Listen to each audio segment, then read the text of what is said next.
ரிஷபம் ராசிக்காரர்களுக்கு கலவையான பலன்களைத் தரும்.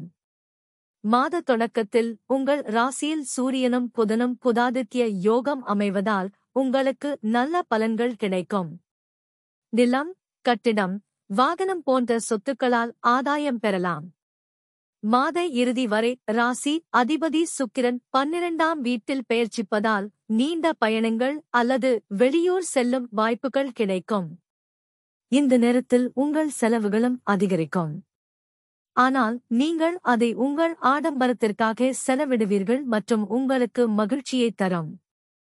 இருப்பினும் உங்கள் வருமானத்திற்கு ஏற்ப நீங்கள் செய்யும் செலவுகளில் கவனம் செலுத்த வேண்டும்.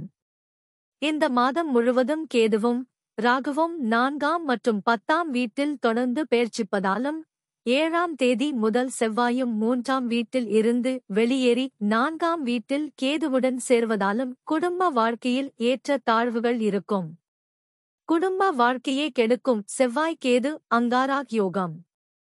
காதல் உறவுகளுக்கு இந்த மாதம் சிறப்பாக இருக்கும். நீங்கள் உங்கள் உறவுக்கு முக்கியத்துவம் கொடுப்பீர்கள் மற்றும் உங்கள் அன்புக்குரியவருடன் தரமான நேரத்தை செலவிட உங்களுக்கு ஏராளமான வாய்ப்புகள் கிடைக்கும். திருமணமானவர்களுக்கும் இந்த மாதம் சாதகமாக இருக்கும். உங்கள் மனைவிக்கு வெளியே யாருடனும் இதுபோன்ற உறவுகளை நீங்கள் தவிர்க்க வேண்டும். ஏனெனில் அது உங்கள் குடும்ப வாழ்க்கையை சிக்கலாக்கும்.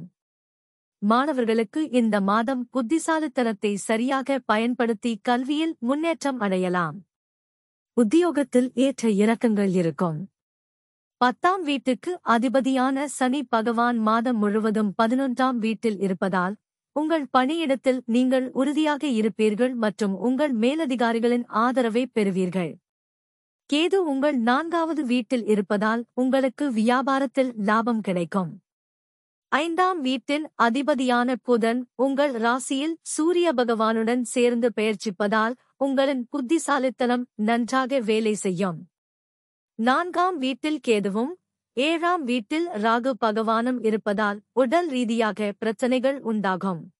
இந்த நேரத்தில் மார்பில் எரியும் உணர்வு, விரைப்பு மற்றும் இரத்த அழுத்தம் தொடர்பான எந்தவொரு பிரச்சனையும் உங்களை தொந்தரவு செய்யலாம். பரிகாரம்: நீங்கள் வெள்ளிக்கிழமையன்று கோவிலுக்குச் சென்று ஸ்ரீ மகாலட்சுமி தேவியின் ஏதேனும் மந்திரத்தை உச்சரிக்க வேண்டும்.